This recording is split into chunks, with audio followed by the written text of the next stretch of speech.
Haruskah kita lakukan hal ini teman-teman, mencuci bahan sarang dan juga gelodoknya ini kita cuci? Jawabannya sangat perlu sekali teman-teman. Dan kalau misalkan hal ini tidak kita lakukan, nanti dampaknya akan banyak sekali kepada indukan murai batu. Indukan murai batu itu bisa membuang telur, terus kemudian membuang anakan, terus kemudian gagal mengeram. Ini sangat banyak sekali dampak negatifnya.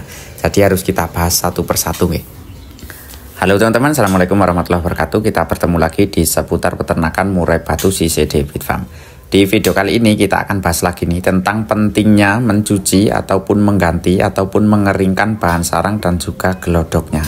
Jadi teman-teman itu sangat banyak sekali yang mensepelekan tentang hal ini. Padahal hal ini sangat perlu sekali untuk indukan murai batu yang berada di dalam kandang ternak. Hal ini harus sering kita lakukan. Misalkan sehabis telurnya zong, ini juga harus kita lakukan. Misalkan sehabis panen, ini juga harus kita lakukan.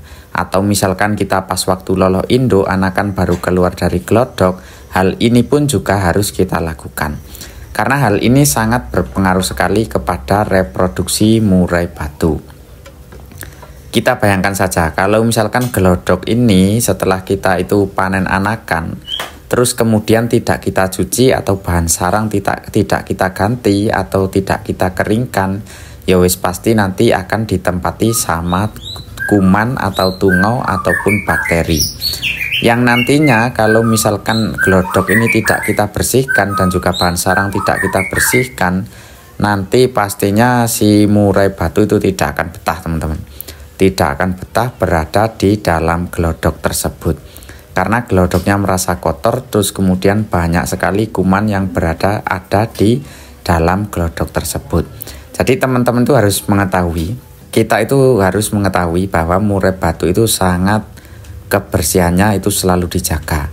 Contohnya gini teman-teman, contohnya gini, kalau misalkan ada anakan murai batu, indukan itu waktu meloloh anakan, pastinya ketika ada anakan yang buang kotoran, indukan itu langsung membawa keluar kotoran anakan tersebut. Nah, kalau dilihat dari situ, indukan ini sangat menjaga kebersihan anakan atau menjaga kebersihan di dalam gelodok. Teman-teman coba perhatikanlah. Anakan murai batu itu selalu bersih, bahkan di dalam sarangnya itu selalu bersih. Tidak ada satupun kotoran. Karena indukan murai batu ini adalah tipe burung yang menjaga kebersihannya, jadi sangat suka sekali dengan gelodok yang bersih. Maka dari itu setelah kita itu panen atau anakan setelah keluar dari dalam gelodok ataupun telurnya sehabis zong, kita wajib sekali, sangat penting sekali untuk mencuci bahan sarang. Kalau misalkan sudah jelek ya harus kita ganti. Kalau misalkan tidak kita cuci seperti ini, wes pasti nanti ditempati sama tungau ataupun kutu atau bakteri yang menyebabkan indukan itu tidak betah berada di dalam gelodok. Ketika indukan itu tidak betah di dalam gelodok, itu indukan biasanya ada indukan yang membuang telur. Nah, kenapa kok membuang telur? Karena dalam gelodoknya itu banyak sekali kuman atau banyak sekali bakteri, sehingga menyebabkan indukan itu tidak betah berada di dalam gelodok. Karena adanya bakteri, indukan itu terganggu. Pada waktu masa pengeraman, dia merasa terganggu, akhirnya dia tidak betah berada dalam gelodok dan telur itu akhirnya dibuang. Itu dampak yang pertama teman-teman. Terus kemudian dia itu gagal di pengeraman. Walaupun telurnya isi, nah kita kembali lagi ke kebersihan. Walaupun telurnya isi, pasti si indukan itu tidak akan mengerami telurnya. Karena di situ banyak tungau atau bakteri, wis jelas indukan itu nggak betah berada dalam gelodok. Akhirnya telur itu walaupun isi, akhirnya ditinggalkan sama indukan itu. Dia tidak melanjutkan masa pengeramannya. Itu yang menjadi penyebab telur itu menjadi gagal menetas atau indukan gagal mengeram. Itu dampak yang kedua. Terus kemudian dampak yang selanjutnya teman-teman. Dampak yang selanjutnya ini biasanya indukan itu suka membuang anakan. Kan ada nih anakan yang dibuang.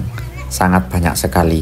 Ini biasanya juga terjadi salah satunya karena adanya gelodok yang kurang bersih atau kurang nyaman itu tadi. Jadi ketika dia itu sedang meloloh anakan kok tiba-tiba ada bakteri atau tungau yang mengganggu. Biasanya kalau seperti gurem itu mengerubung teman-teman, ngerubung kepada anakannya. sehingga menjadi sebab indukan ini tidak betah dan akhirnya merasa stres, kemudian dia membuang anakannya. Itu kalau dilihat dari glodok yang kurang bersih. Jadi sangat penting sekali dan sangat perlu sekali glodok ini setiap kali kita habis panen wajib kita suci. Entah sehabis panen, entah kita lolo induk, entah anakan keluar dari glodok, entah habis telurnya zong, ini wajib sekali kita cuci. Nah, kalau misalkan bersih seperti ini, tentunya indukan akan merasa nyaman. Dan semut pun tidak ada yang menghampiri atau tidak ada yang masuk. Karena mungkin teman-teman pernah mengalami nih, pas waktu indukan itu anaknya baru menetas, tiba-tiba kok semut itu langsung datang ke glodok. Itu karena adanya glodok yang kurang bersih tadi, itu juga bisa menjadi penyebab semut itu masuk ke dalam glodok seperti itu.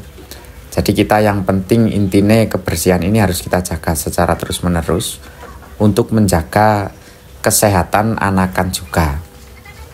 Kalau misalkan ada anakan yang baru saja menetas terus kemudian glodoknya itu kotor, ya wis pasti nanti induk anakan itu tidak akan sehat. Ketika anakan tidak sehat, ya wis pasti indukan membuang anakannya. Karena indukan itu tidak bisa mengobati anakannya. Dia juga pasti akan membuang anakannya. Jadi kita harus jaga selalu, harus kita jaga terus-menerus. Secara berkala lah kita bersihkan. Selain dari kebersihan kandang, glodok pun juga harus diperhatikan. Dan ini teman-teman banyak yang menyepelekan biasanya.